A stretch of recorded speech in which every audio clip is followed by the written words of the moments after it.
please use the raise hand feature to get in the queue.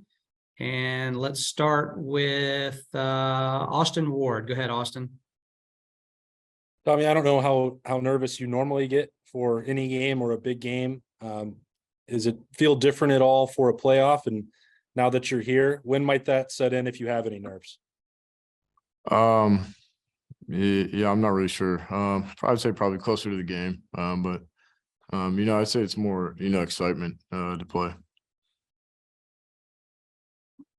All right, we'll go next to Nathan Baird. Go ahead, Nathan. Tommy, just as you guys look at what Georgia does as a rushing attack, what stands out to you, why that's been so effective? Yeah, I think all around, they got a good O-line, good running back, and a good scheme. So I think when you put all those together, you'll be pretty good. All right, next to Bill Rabinowitz.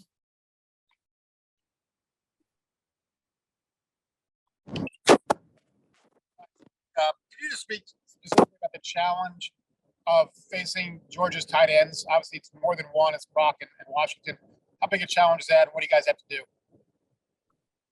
Yeah, they're good tight ends. They can pat and they're effective in the pass game, also in the run game too. Good as blockers. So I think when it comes down to that, everyone's got to do their job. Yeah. Thank you. Go next to Chip Towers. Go ahead, Chip. I wonder what your familiarity is with Georgia. You got any friends over there? Have you known much? Were you recruited by them? And just kind of, what's your level of familiarity with your opponent? Before playing them, no familiarity. I've seen them play, but obviously this past week studying them now. But I don't know anyone that's went there.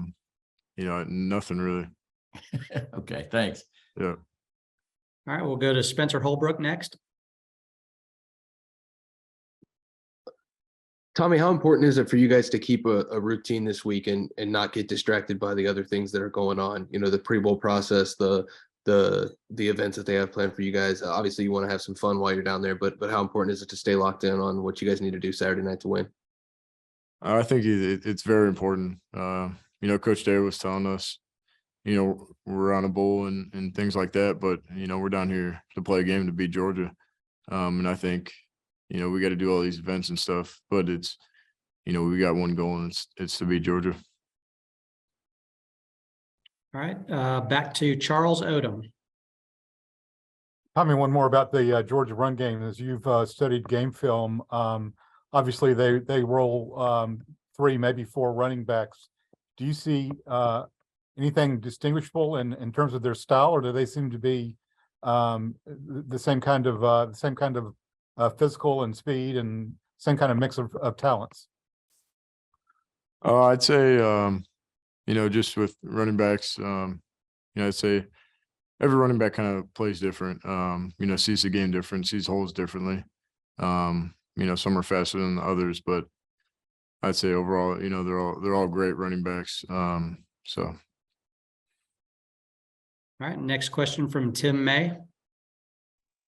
Yeah, I called out. Hey, Tommy, when you look at a couple of games, your last couple of games there, Talia had a little bit of success scrambling, getting away from you guys, getting those little pickup yards. Obviously, JJ McCarthy kept drives alive with some scrambles, some timely runs and stuff. What are sort of the lessons learned from those 2 experiences? Because clearly Stetson Bennett has that capability also, as he has shown in a lot of big games. Yeah, I think just with quarterback run, quarterback scramble, it comes down to doing our job. Quarterback scramble can, happen in pass and everyone's covered up and he scrambles, but, the play is never over, right? So you got to keep going. Yeah. Quarterback run really comes down to doing your job. And so that's what we're focusing on. All right, Tommy, I don't see any other questions in the queue, so you're all set, buddy. We appreciate your time. Yep, absolutely.